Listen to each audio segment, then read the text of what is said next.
Sebagai kebijakan pribadi, saya menerima sepenuhnya konsep jika Anda menginginkan sesuatu diselesaikan, berikanlah kepada orang yang sibuk. Saya menolak mengerjakan proyek penting bersama orang yang mempunyai banyak waktu luang. Saya belajar dari pengalaman yang menyakitkan dan mahal bahwa orang yang mempunyai banyak waktu merupakan pasangan kerja yang tidak efektif. Semua orang sukses dan cakap yang saya kenal adalah orang sibuk.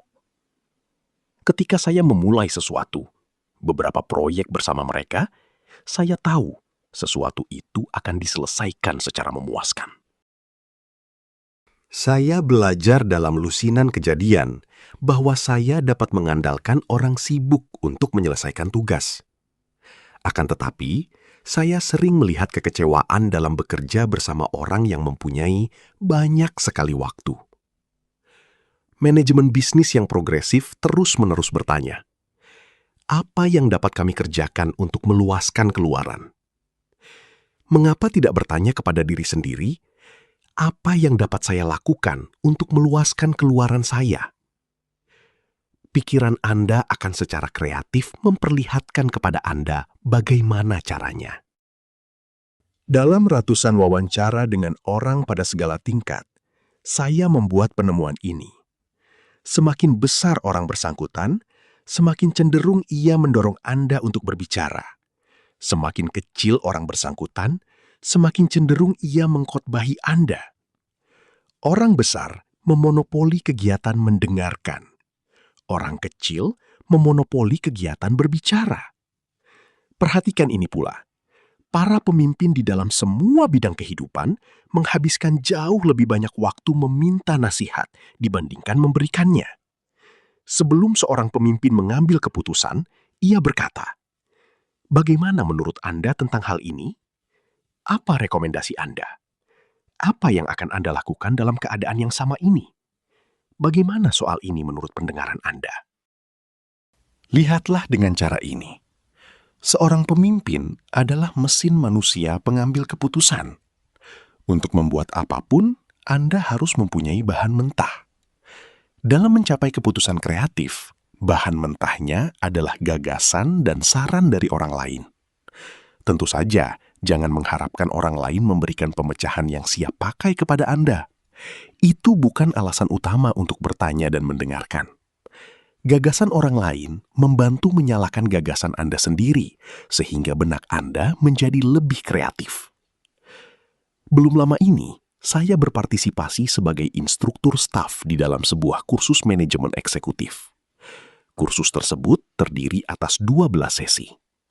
Salah satu dari pokok-pokok setiap pertemuan adalah diskusi 15 menit dengan salah satu kelompok mengenai topik bagaimana saya memecahkan masalah manajemen yang paling mendesak. Pada sesi ke-9, eksekutif yang gilirannya tiba melakukan sesuatu yang berbeda.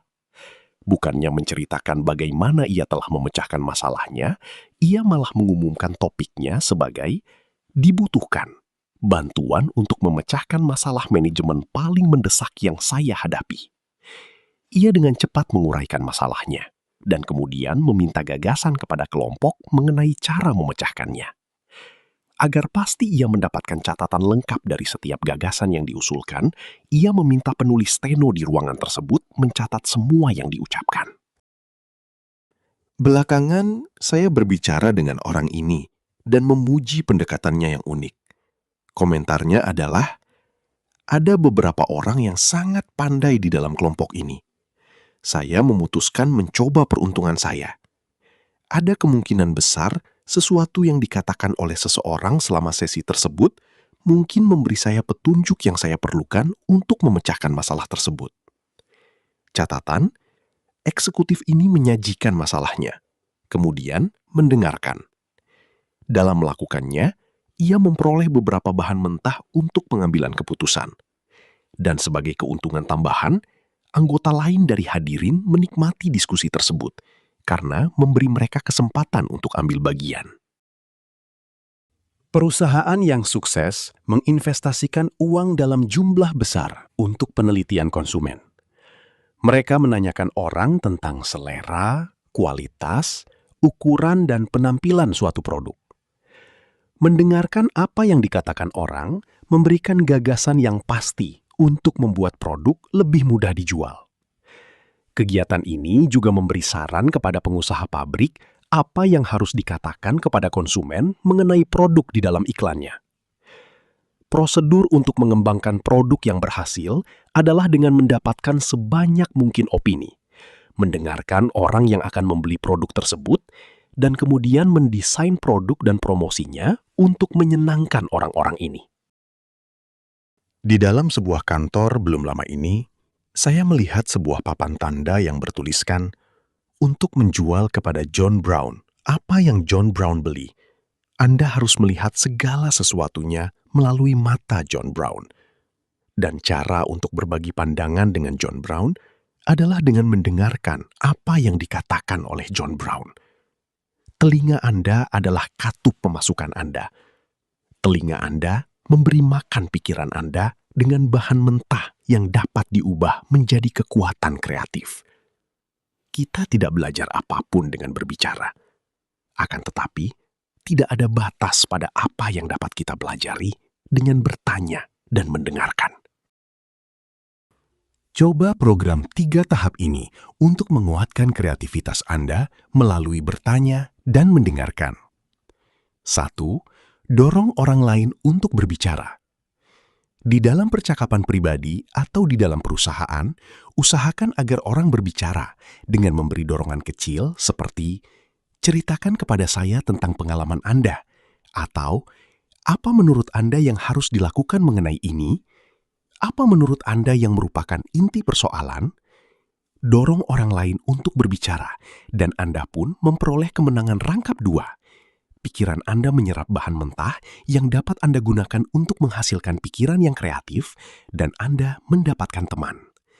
Tidak ada cara yang lebih pasti untuk membuat orang lain menyukai Anda dibandingkan mendorong mereka untuk berbicara dengan Anda. 2. Uji pandangan Anda dalam bentuk pertanyaan. Biarkan orang lain membantu Anda menghaluskan dan memoles gagasan Anda. Gunakan pendekatan, "Apa pendapat Anda mengenai saran ini?" Jangan bersikap dogmatis. Jangan mengumumkan gagasan segar seolah gagasan itu disajikan di atas piring emas. Lakukan sedikit penelitian informal terlebih dahulu. Lihat bagaimana kolega Anda bereaksi terhadapnya.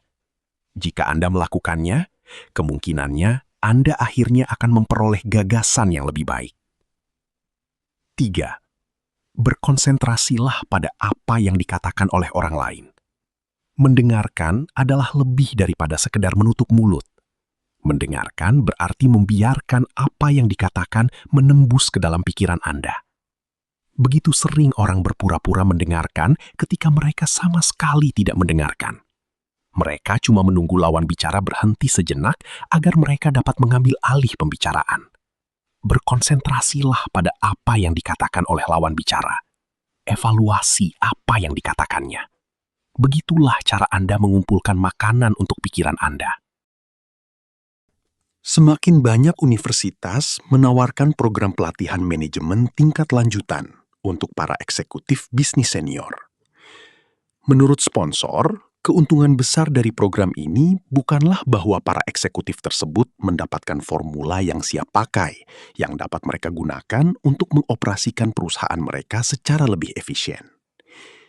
Mereka agaknya mendapatkan manfaat terbesar dari peluang untuk bertukar dan mendiskusikan gagasan baru. Banyak dari program ini mensyaratkan para eksekutif untuk tinggal bersama di dalam asrama. Diringkas menjadi satu kata, para eksekutif memperoleh manfaat terbesar dari stimulasi yang mereka terima. Setahun yang lalu, saya memimpin 2 sesi di sebuah sekolah manajemen penjualan selama 1 minggu. Beberapa minggu kemudian, saya bertemu dengan seorang teman yang menjadi wiraniaga yang sudah bekerja untuk salah seorang eksekutif penjualan yang pernah mengikuti sekolah tersebut. Anda di sekolah itu pasti mengajarkan banyak hal kepada manajer penjualan kami untuk mengelola perusahaan dengan lebih baik. Teman muda saya ini berkata. Dengan penasaran, saya bertanya kepadanya, perubahan apa yang ia lihat secara khusus? Ia menyebutkan beberapa hal: perbaikan dalam rancangan kompensasi, rapat penjualan 2 kali sebulan dan bukan sekali sebulan, kartu nama dan alat tulis yang baru, revisi pada wilayah penjualan. Tak satu pun yang direkomendasikan secara khusus di dalam program pelatihan tersebut. Manajer penjualan tersebut tidak mendapatkan serangkaian teknik yang siap pakai. Ia memperoleh sesuatu yang jauh lebih berharga: stimulasi untuk memikirkan gagasan yang langsung menguntungkan bagi organisasinya sendiri. Seorang akuntan muda di sebuah pabrik cat memberitahu saya tentang usahanya yang sangat berhasil, yang dicetuskan oleh gagasan orang lain. "Saya tidak pernah terlalu berminat akan bidang real estate," ia berkata kepada saya. "Saya sudah menjadi akuntan profesional selama beberapa tahun, dan saya sudah sangat terikat pada pekerjaan saya." Suatu hari, seorang teman saya yang agen real estate mengundang saya dalam jamuan makan siang yang diadakan oleh asosiasi real estate setempat. Pembicara hari itu adalah seorang berusia lanjut yang sudah melihat perkembangan kota. Pembicaraannya adalah tentang 20 tahun yang akan datang. Ia meramalkan bahwa kota tersebut akan terus berkembang jauh ke tanah pertanian yang ada di sekelilingnya. Ia juga meramalkan bahwa akan ada permintaan untuk tanah yang luas, sekitar 2 hingga 5 hektar. Cukup besar bagi usahawan atau kelas profesional untuk mempunyai kolam renang, kuda, kebun, dan hobi lain yang memerlukan tempat luas. Pembicaraan orang ini merangsang saya. Apa yang ia jabarkan adalah persis seperti yang saya kehendaki. Beberapa hari berikutnya, saya bertanya kepada beberapa teman, apa pendapat mereka tentang gagasan mengenai seseorang yang mempunyai tanah seluas 5 hektar. Semua orang yang saya tanyakan berkata, saya sangat menyukainya. Saya terus memikirkan hal ini dan berusaha mencari cara bagaimana saya dapat mengubah gagasan ini menjadi laba. Kemudian, suatu hari sewaktu saya mengemudi ke tempat kerja, jawabannya muncul begitu saja. Mengapa tidak membeli tanah pertanian dan membaginya menjadi beberapa kapling? Saya menghitung, tanah itu mungkin bernilai lebih besar dalam beberapa kapling yang relatif kecil daripada dalam satu bentangan besar. Saya mendapatkan sebidang tanah bekas pertanian seluas 50 hektar dengan harga di bawah 100.000 pound. Saya membelinya, membayar uang muka sepertiga, dan mencicil untuk sisanya. Berikutnya, saya menanam benih di tempat yang tidak ada pohonnya. Saya melakukan ini karena seorang pengusaha real estate yang menguasai bisnisnya mengatakan kepada saya, orang menginginkan pohon sekarang ini, banyak pohon. Saya ingin calon pembeli saya melihat dalam beberapa tahun tanah mereka akan ditutupi dengan pohon-pohon yang indah. Kemudian, saya meminta juru ukur tanah untuk membagi tanah yang 50 hektar itu menjadi 10 kapling berukuran 5 hektar. Sekarang, saya siap untuk mulai menjual. Saya sudah menyiapkan daftar alamat pembeli yang potensial. Saya mengedarkannya, menunjukkan bagaimana hanya dengan 30.000 pound sterling mereka dapat membeli 1 kapling tanah. Saya juga menggambarkan potensi untuk rekreasi dan lingkungan yang sehat. Dalam 6 minggu, saya sudah menjual ke 10 kapling tersebut. Pendapatan total 300.000 pound sterling. Biaya total, termasuk tanah, iklan, pengukuran tanah dan biaya lain, 110.000 pound sterling. Laba 190.000 pound sterling. Saya mendapat laba besar karena mau menerima gagasan orang lain yang pandai. Seandainya saya tidak menerima undangan untuk menghadiri jamuan makan siang dengan orang yang sama sekali di luar bidang pekerjaan saya, otak saya tidak akan pernah menyusun rencana yang berhasil menghasilkan laba ini. Ada banyak cara untuk mendapatkan stimulasi mental ini. Tetapi di sini ada 2 yang dapat Anda masukkan ke dalam pola kehidupan Anda.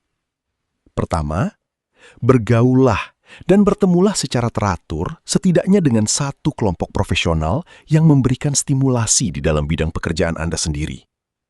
Bergaullah dengan orang lain yang berpikiran sukses. Begitu sering saya mendengar seseorang mengatakan, saya memperoleh gagasan hebat siang ini di dalam pertemuan. Atau, selama pertemuan kemarin, saya terus memikirkan. Ingatlah, pikiran yang hanya mendapat makanan dari dirinya sendiri akan segera kekurangan gizi, menjadi lemah, dan tidak mampu berpikir kreatif dan progresif. Stimulasi dari orang lain adalah makanan pikiran yang bagus sekali. Kedua, bergabunglah dan berpartisipasilah dalam setidaknya satu kelompok di luar bidang pekerjaan Anda. Bergaul dengan orang yang mempunyai minat kerja yang berbeda, meluaskan pikiran Anda, dan membantu Anda melihat gambaran yang besar. Anda akan terkejut bagaimana bergaul secara teratur dengan orang-orang di luar bidang pekerjaan Anda sendiri akan merangsang cara berpikir Anda dalam bidang pekerjaan Anda.